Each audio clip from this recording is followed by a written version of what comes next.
Bonjour à toutes et à tous. 5 fois la France dans les nouvelles vagues. Cette semaine, comme chaque mercredi, nous envisageons notre thème au filtre des enjeux numériques et de réseau. Aujourd'hui, réinfosphère, mouvance identitaire sur Internet, définition, idéologie et stratégie médiatique. C'est parti.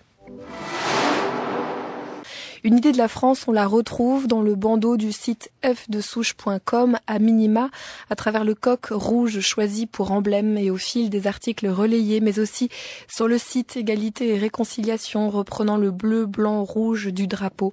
f2souche.com est considéré comme la figure de proue numérique d'une blogosphère s'auto-définissant comme réinfosphère, qui regroupe entre autres des partisans d'Alain Soral, de Dieudonné, des sites catholiques traditionnalistes, des sites identitaires, une réinfosphère, car il se retrouve presque davantage sur une critique du système médiatique que sur une idéologie nationaliste homogène. David Doucet, vous travaillez depuis plusieurs années sur, pour le dire grossièrement, mais en même temps assez généralement, le parti du Front National. Vous avez publié avec Dominique Albertini Histoire du Front National, c'était aux éditions Taillandier, et vous préparez un ouvrage sur la blogosphère dont il sera question aujourd'hui. Cette fois, ce sera toujours avec Dominique Albertini, mais aux éditions Flammarion. Bonjour et merci d'être là.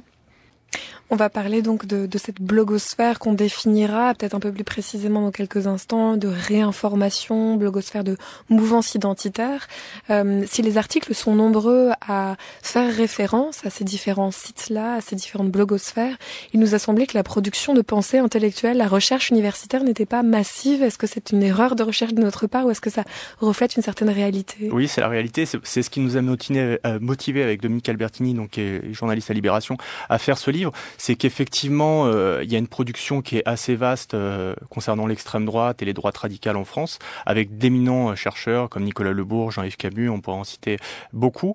Mais c'est vrai que ce qui concerne Internet, que ça soit en France ou même à l'étranger, c'est encore un domaine pas tout à fait défriché.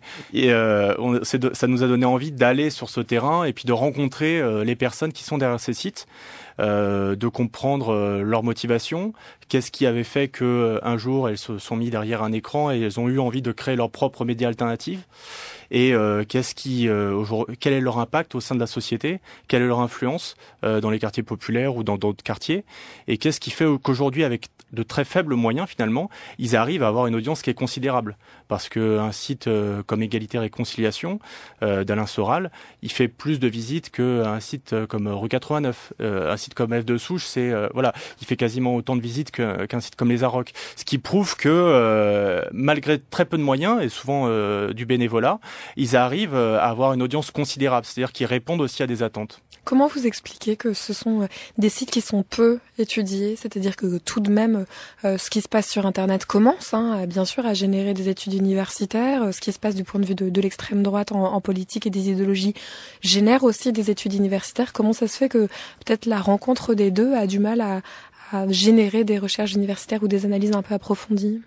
Je pense parce que c'est un objet neuf. Moi, j'avais fait un mémoire d'histoire sur la télévision, sur une série télévisée allemande qui s'appelait Heimat d'Edgar Reitz.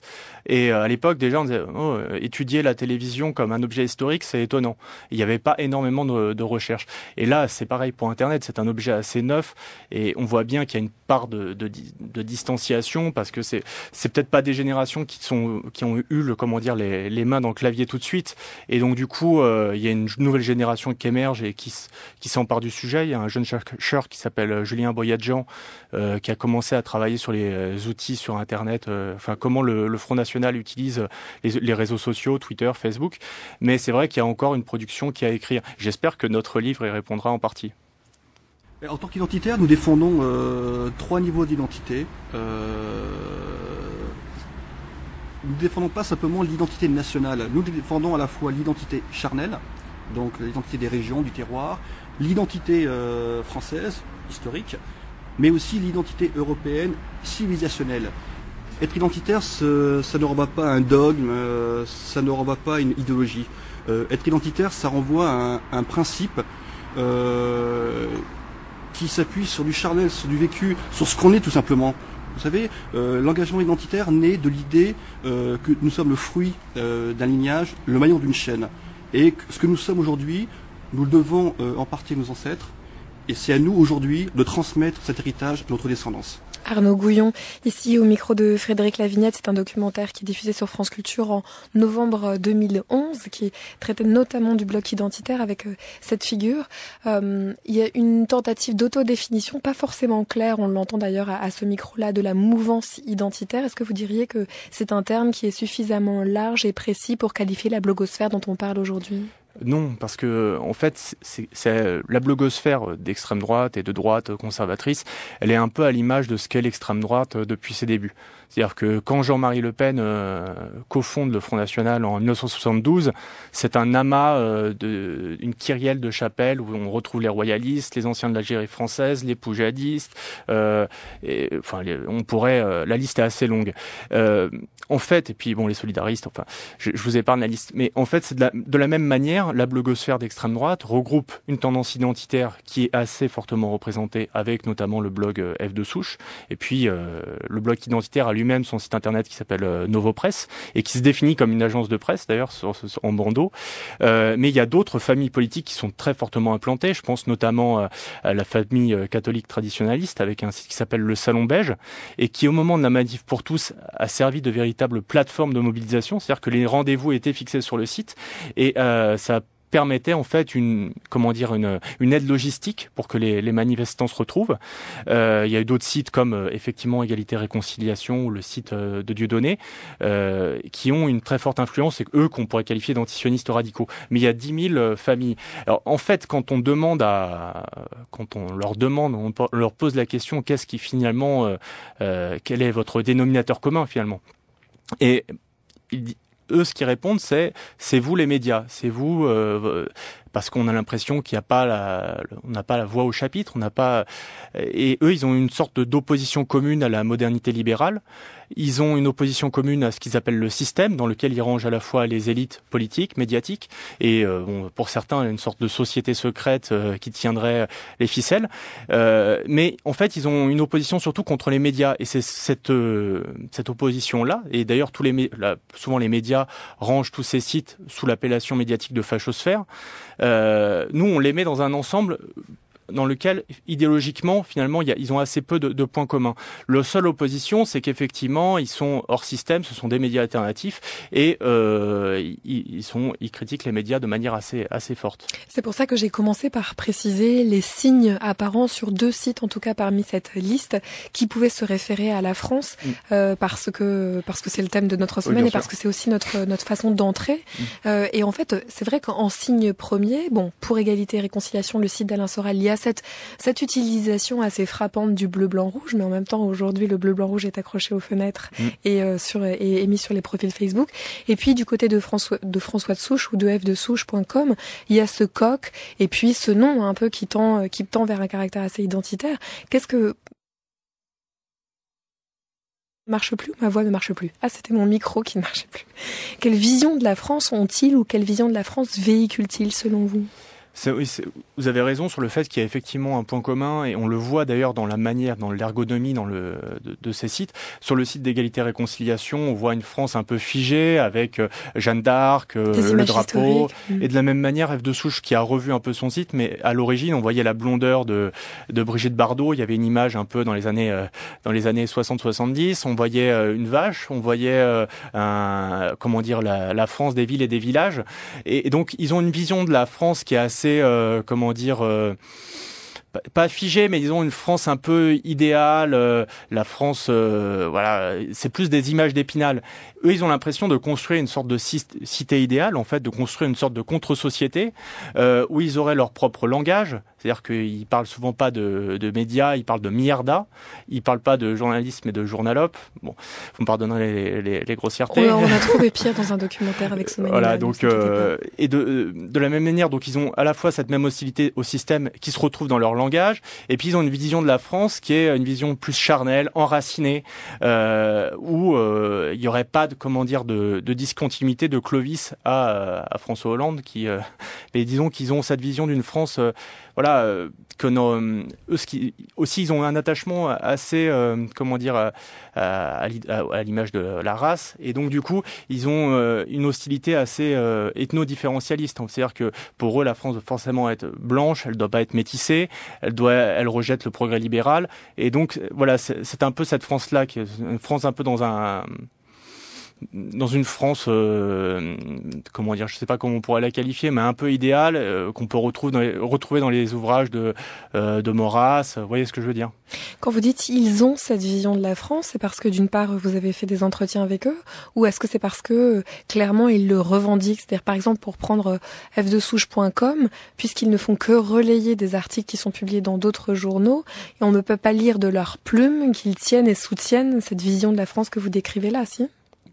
Non, parce que f2souche.com, c'est un modèle un peu particulier, parce qu'effectivement ils produisent ils produisent pas de contenu, mais eux ils agrègent des articles selon un triptyque de sujets qui est immigration, islam, insécurité, afin de forcer le trait, de montrer qu'il y a véritablement un péril immigrationniste en France, et que la France qu'ont connu leurs parents ou leurs grands-parents est en train de disparaître sous leurs pieds. Et ça, ils le disent en entretien. Et alors ça, par exemple, Pierre Sautarel, qui est le fondateur du site F2Souche, il me raconte, pas son basculement, parce que ça serait trop fort, mais sa prise de conscience, en me disant, voilà, moi, dans ma jeunesse, j'allais chez ma grand-mère en Bourgogne, et c'est une France vraiment idéalisée, parce que, il me disait, voilà, c'était un village où on se perpétuait l'héritage par la parole, on se perpétuait même le savoir-faire, donc c'était le savoir-faire artisanal qui était transmis de génération en génération.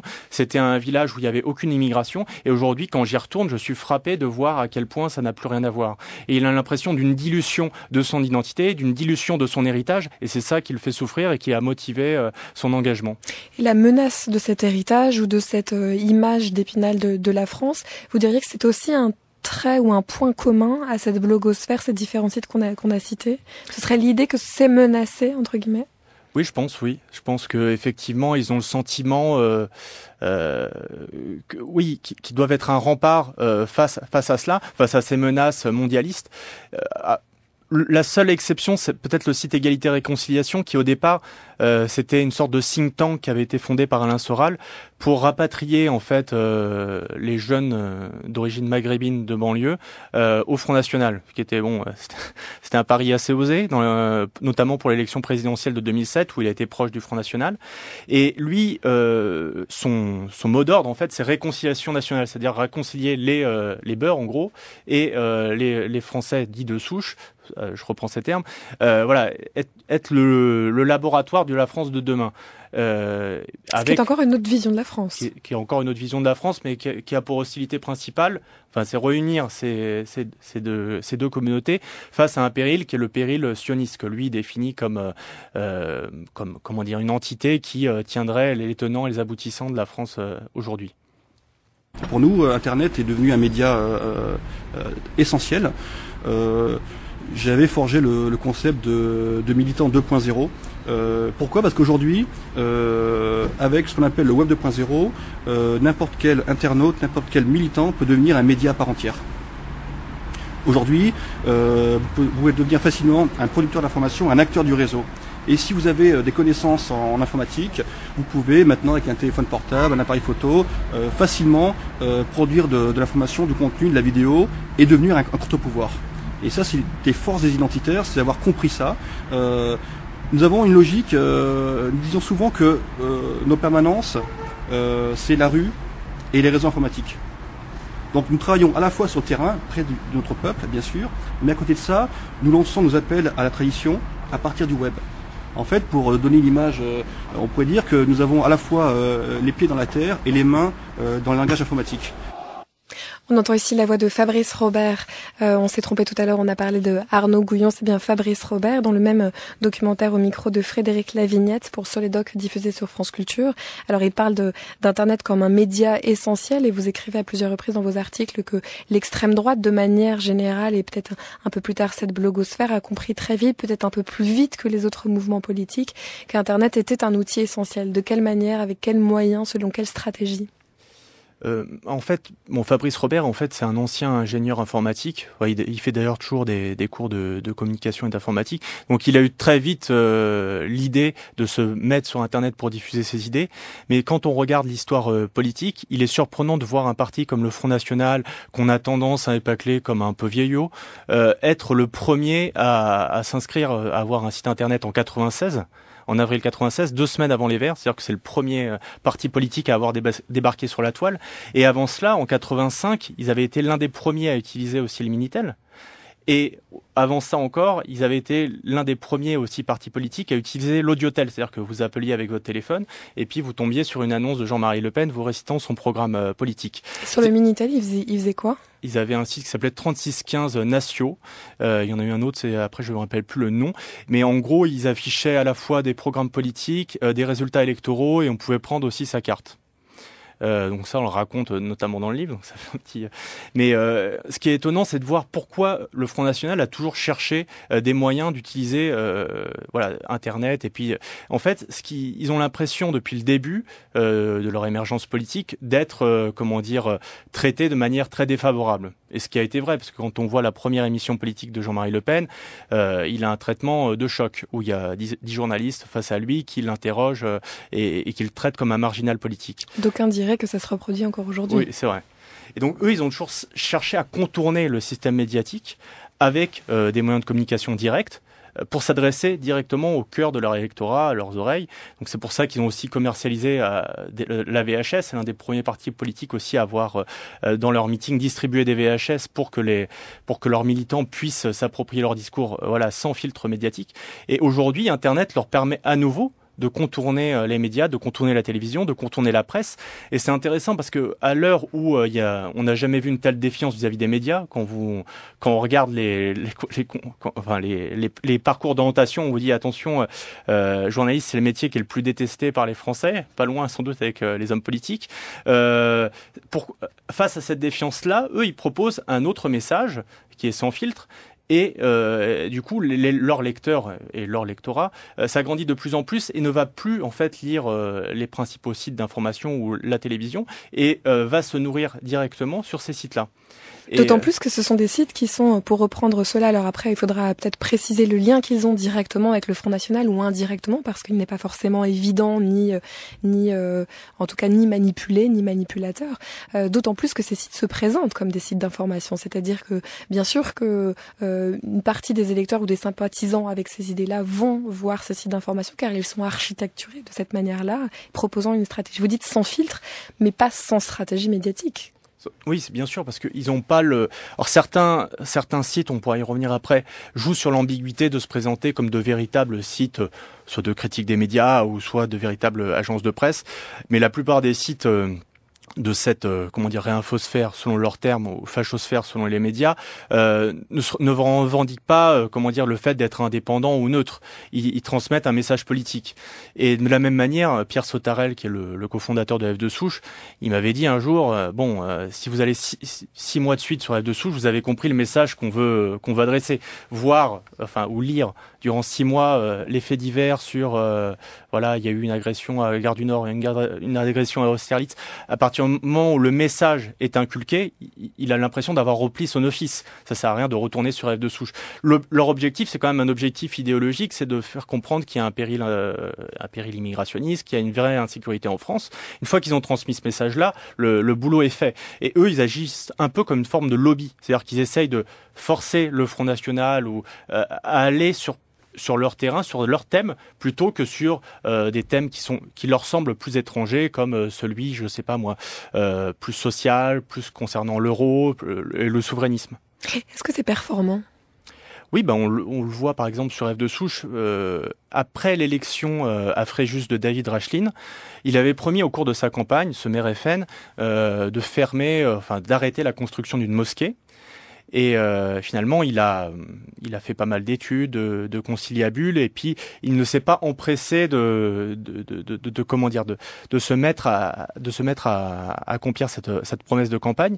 Et il avait peur de froisser notamment la communauté musulmane de Fréjus. Et puis finalement, F de Souche a fait une campagne de battage médiatique extrêmement important sur son site et puis sur les réseaux sociaux. Et finalement, David Rachlin a été obligé de faire machine arrière et de s'occuper de ce dossier. Ce qui prouve bien ils touchent leur lectorat. Enfin, ils touchent leur base militante. Et il y a un ancien militant de la cellule communication du Front National qui s'appelait Georges Moreau qui me disait oui, on est obligé de les écouter parce qu'aujourd'hui, il n'y a plus un seul militant Front National qui ne va pas visiter ce site.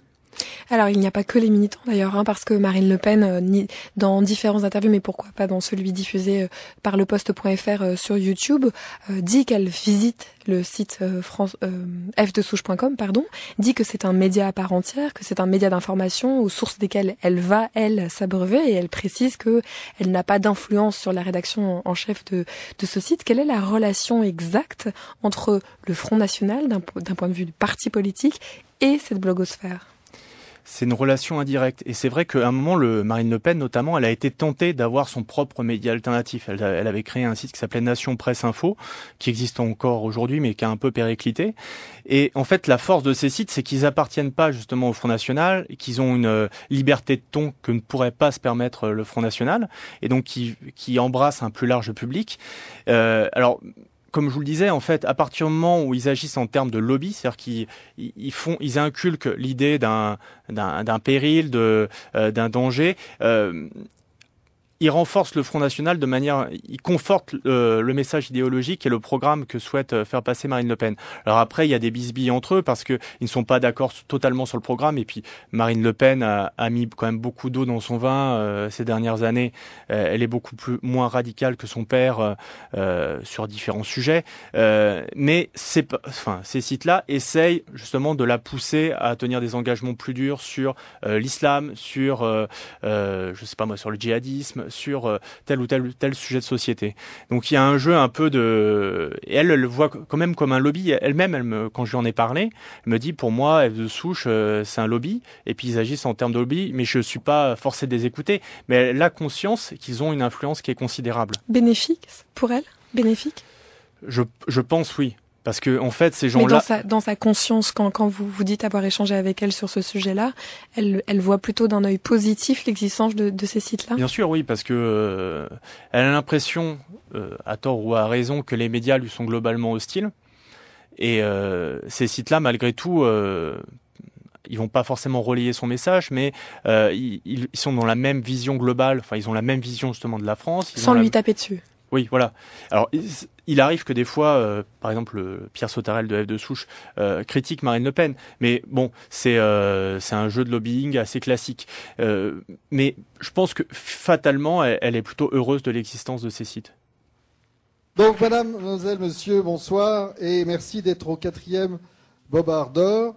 Grâce donc à votre présence et aussi à la participation de nombreux internautes, nous allons ce soir donc sélectionner parmi 11 journalistes et 11 sujets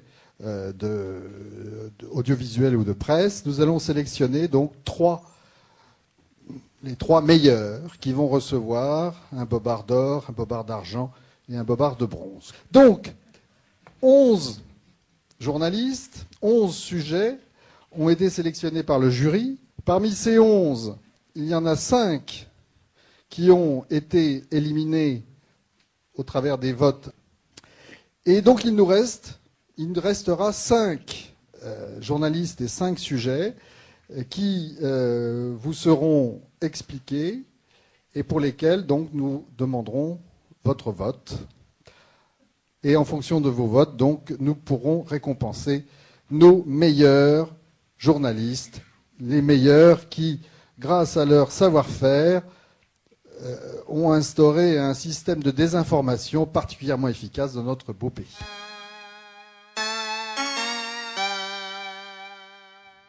J'aime mon pays par Sexy Sushi et juste avant, un extrait des Bobards d'or, une cérémonie qu'on va commenter, un extrait tiré de la plateforme internet YouTube. David Doucet, ces Bobards d'or dépendent d'une fondation organisée par Polémia. De qui s'agit-il ? C'est Jean-Yves Le Gallou, qui est un ancien député européen FN, qui avait théorisé le concept de préférence nationale, donc était un des pontes du Front National, et puis qui a eu sa carrière politique qui s'est brutalement interrompue après la scission entre Jean-Marie Le Pen et Bruno Maigret dans les années 90, à la fin des années 90. Et donc lui, à un moment, il a eu un moment de traversée du désert, et puis il s'est redéfini, il s'est reconstruit sur Internet dans les années 2000. En 2008, il avait publié sur son site de la Fondation Polémia 12 thèses pour un gramscisme technologique. Alors que dit comme ça paraît un peu pompeux, mais c'est l'idée. Il encourageait ses ouailles à utiliser Internet pour créer leur propre site, pour créer leur propre blog et pour contourner justement les médias et puis pour les critiquer également et s'emparer du net parce qu'il avait perçu plus tôt que les autres que ça pouvait être un formidable outil de propagande.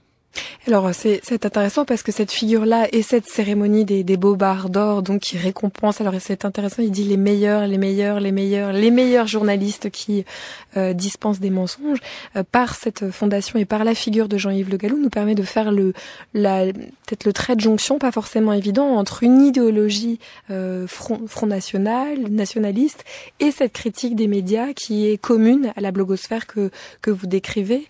C'est une critique des médias qui pendant longtemps s'est davantage situé sur l'échiquier politique complètement à l'opposé du côté de l'extrême gauche. Qu'est-ce que ça peut signifier justement ce terrain d'entente de cette blogosphère sur la critique du système médiatique ?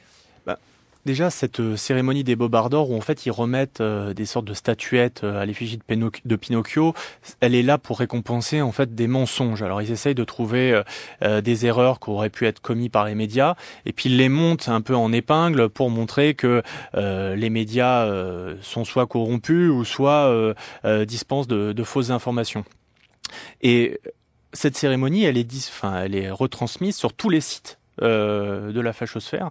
Donc ça va de F de Souche à Égalité Réconciliation, en passant par les catholiques traditionnalistes du Rouge et le Noir. Donc c'est l'ensemble de la mouvance qui se retrouve. Et Jean-Yves Le Gallou, aujourd'hui, il se présente un peu comme une sorte d'intellectuel organique hors parti.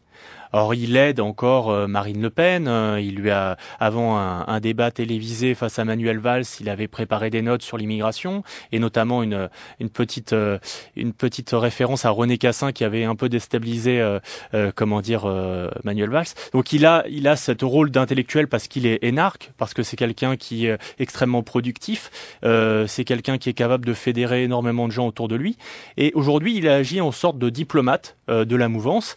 Il met les gens en relation, il présente je me rappelle plus comment s'appelle le maire de Béziers, Robert Ménard. Il présente Robert Ménard à des blogueurs et puis quelques temps après, il fonde son propre site qui s'appellera Boulevard Voltaire.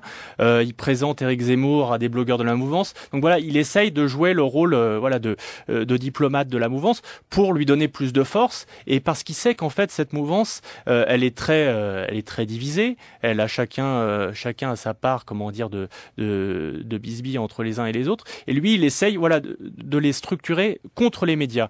Alors, quand on discute avec lui, on dit imaginons qu'effectivement les médias ont commis des erreurs. Et ils en commettent tous les jours. Et par exemple, moi, il y a un site qui s'appelle le site de l'Ogime qui avait épinglé un article que j'avais fait que vous pouvez considérer comme assez biaisé. On dit soit, mais est-ce que votre objectif, c'est de corriger le traitement, par exemple, médiatique du Front National pour moins de partialité et pour davantage de neutralité. Et en fait, c'est pas leur but. Leur but, c'est de décrédibiliser les médias et de montrer que de tout simplement surfer sur la défiance des Français vis-à-vis des médias pour mieux adresser leur message qui est un message politique. C'est un trait d'union, c'est-à-dire que parce que c'est une défiance qui est populaire, parce que c'est une défiance qui est massive et qui du coup peut représenter en soi un électorat potentiel, alors c'est ce sujet-là populaire dont s'emparent ces sites pour capter un électorat et ensuite diffuser d'autres idées ? Oui, je pense que c'est tout à fait ça. Par exemple, quand on voit que le site F de Souche qui entretient de très mauvaises relations, par exemple avec Dieudonné et Soral. Il a pris la défense de Dieudonné lorsqu'il y a eu cette offensive judiciaire orchestrée par Manuel Valls. Il l'a pris parce qu'il dit, voilà, le point commun entre eux et moi, c'est que c'est vous les médias qui, entre guillemets, nous enquiquinez à longueur de temps. Sauf qu'en fait, ce ne serait pas ça le cœur de leur pensée, ni le cœur de leur idée, finalement, ni le cœur de leur lutte, puisqu'ils définissent les uns les autres Internet comme un terrain de lutte. Oui. Cette critique des médias ne serait pas finalement la fin des moyens qu'ils se donnent. C'est pas la fin, c'est une manière de créer une forme d'émulation collective entre eux. Et c'est une manière de se regrouper. Parce que effectivement, il y a peu d'événements au sein de cette mouvance. Ils ont du mal à passer la barrière de l'activisme en ligne. Quand on dit bon bah voilà, on a critiqué les migrants ou les migrants supposés qui auraient orchestré, qui auraient été coupables d'agression sexuelle à Cologne. Une fois qu'on a balancé 2-3 tweets, ils ont du mal à passer et se dire bon bah on va faire une manifestation et on va aller plus loin. Ils ont Pourquoi ? beaucoup de mal parce qu'ils sont extrêmement divisés entre eux. C'est une kyrielle de chapelles qui ont chacun leur propre lutte, leur propre référence. Ils ont beaucoup de mal justement à s'entendre sur un programme à minima politique. Et donc du coup les médias permettent ça parce que ils ont cette hostilité, même peut-être que le mot est un peu fort, mais cette haine vis-à-vis des médias qu'ils accusent d'être responsables de leur déboire juridique. Parce que la plupart de ces plateformes ont quand même connu pas mal de difficultés avec la justice. Et ils accusent aussi les médias d'être responsables du politiquement correct, qui est pour eux la chose horrible, c'est-à-dire de masquer la vérité, de trop se focaliser sur les causes sociales, les causes sociologiques, plutôt que sur les faits. Mais en même temps, ça fait d'eux des objets très glissants. C'est-à-dire qu'en devenant médias eux-mêmes, d'ailleurs parce qu'ils critiquent les médias, mais ils deviennent médias eux-mêmes, ils font d'eux des objets davantage médiatiques ou informationnels que des objets idéologiques, comme s'ils ils ne permettaient pas de disqualifier derrière des thèses éventuellement racistes, des thèses éventuellement antisionistes, et éventuellement, des thèses qui sont répréhensibles, y compris par la loi, vous voyez ce que je veux dire? Oui, Ils font d'eux des objets glissants aussi, des objets vrai. difficiles à appréhender en fait. Ouais, c'est une bonne remarque. C'est vrai que ils deviennent eux-mêmes des propres médias et du coup ils s'habillent ou ils se cachent derrière cette appellation pour parfois avoir un message qui n'est pas un message neutre ou un message informationnel, qui est un message de lutte idéologique et parfois pour certains sites des appels à la violence. Donc ça signifie que ce sont éventuellement des forces politiques qui ne se définissent pas comme forces politiques et qui ne sont peut-être pas repérées comme des forces politiques non plus. Oui, bien sûr. Ils se définissent pas comme... Ils savent qu'ils ont un rôle politique, une influence sociologique sur certaines couches de la population qui se sentent marginalisées dans leurs milieux sociaux, professionnels et qui trouvent avec Internet un moyen d'expression.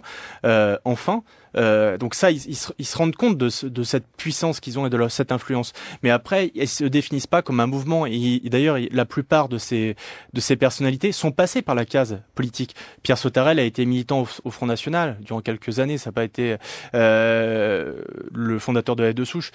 Alain Soral est lui-même passé par cette case-là. La plupart de ces blogueurs de cette mouvance ont eu un moment la carte, soit au Front National, soit dans un autre mouvement politique, donc ils savent ce que c'est et ils essayent aussi de dépasser pour plus mener une bataille métapolitique. Alors ils récupèrent la figure de Gramsci. Je suis pas sûr que pour tous ils aient lu Gramsci en intégrale et les carnets de prison, mais je pense que ils voient dans cette figure-là le moyen ou l'idée qu'ils se font d'une bataille culturelle à mener.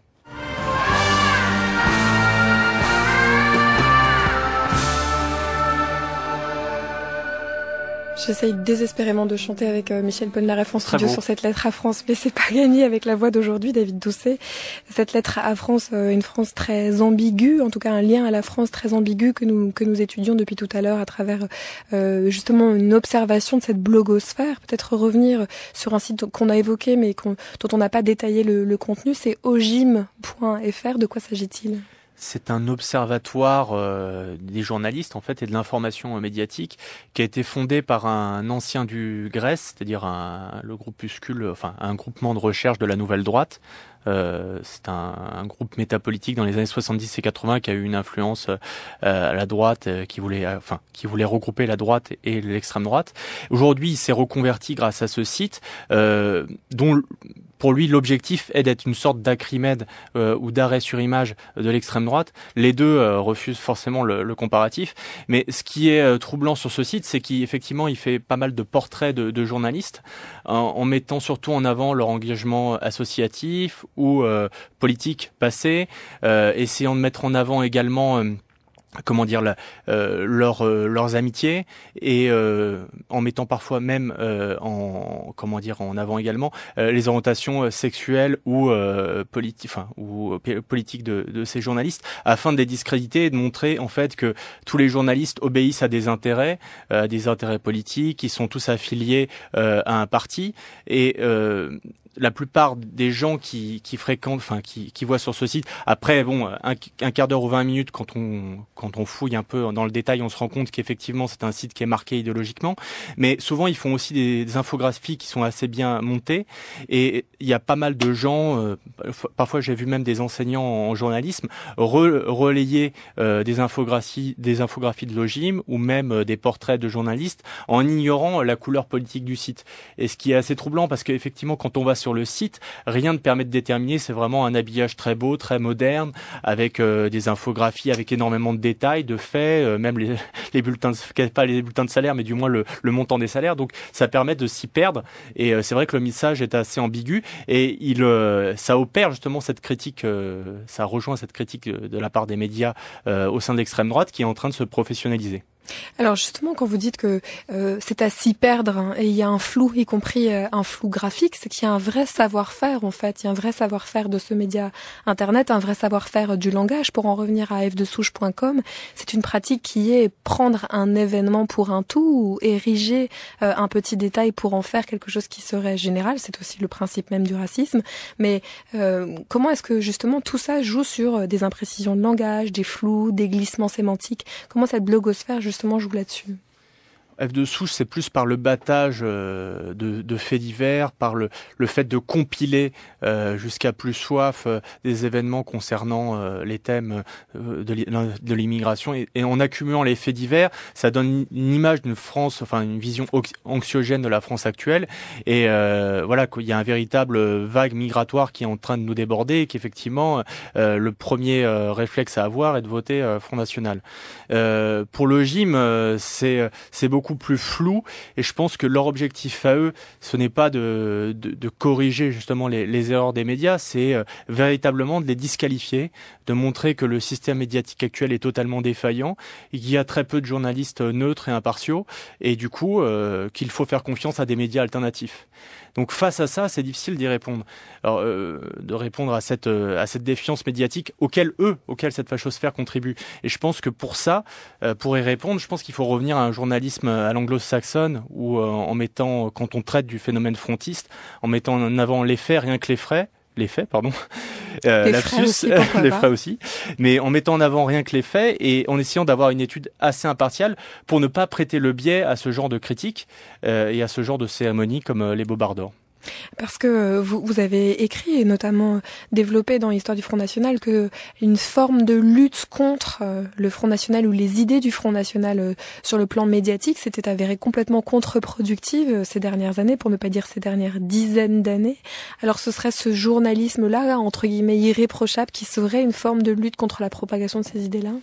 Il n'y a pas de recette miracle, mais je pense que on doit s'approcher de cela, parce que oui, effectivement, lorsque Jean-Marie Le Pen fait sa première émission télévisée en 84 avec l'heure de vérité, c'est véritablement un marginal. Il y a 10 journalistes qui lui tombent dessus de manière assez dure, et il se fait cogner durant 1 heure.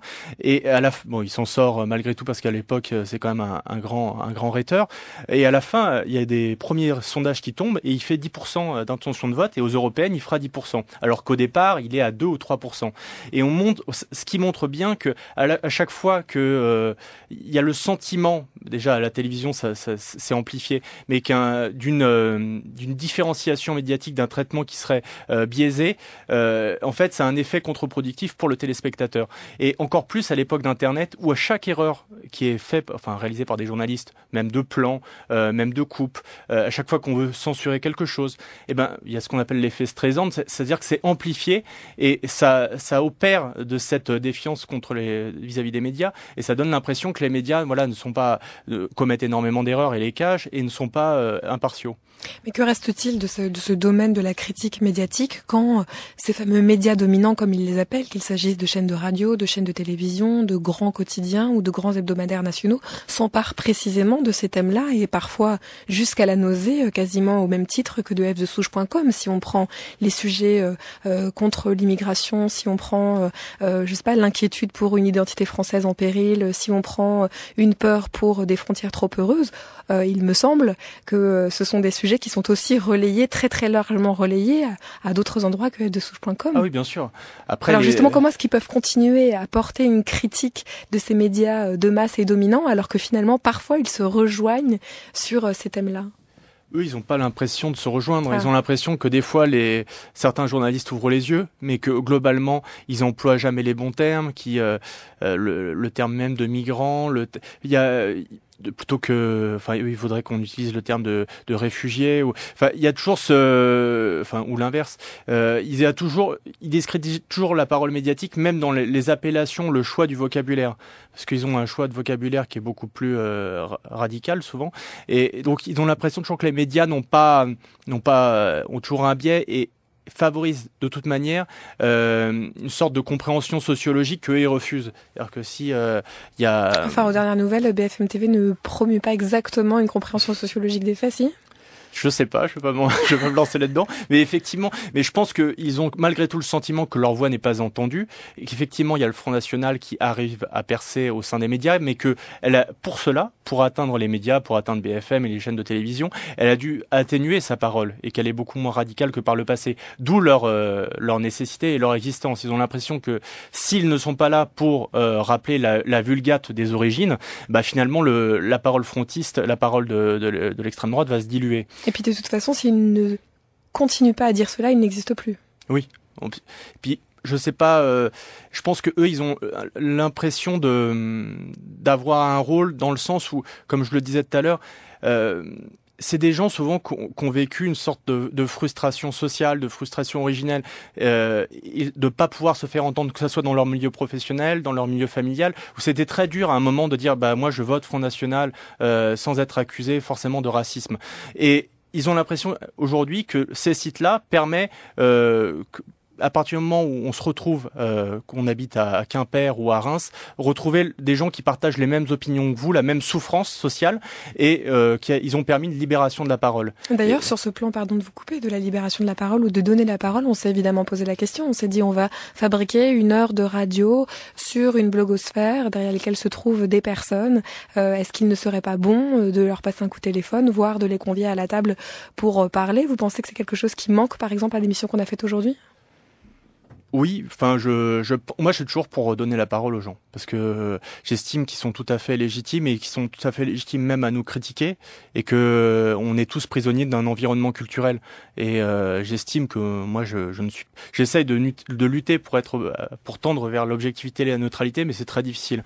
Et effectivement, nous ce qu'on a essayé de faire dans ce livre là qu'on prépare avec Dominique Albertini, c'est de les rencontrer les uns et les autres et de leur donner la parole. Alors bien sûr, ils auront toujours le sentiment d'avoir une lecture qui peut être biaisée de leur motivation, de leur parcours, mais on a essayé véritablement de restituer l'essence même de leur motivation. Et je pense qu'on se grandit toujours à donner la parole. Alors après, ils sont pas toujours évidents à contacter, ils sont pas toujours évidents même à s'approprier à accepter le format qu'il leur est proposé. Et beaucoup refusent des interviews. Donc c'est très difficile à mettre en place, mais je pense que c'est, du moins pour des études universitaires, c'est important. Vous écoutez France Culture, Les Nouvelles Vagues, par Marie Richeux.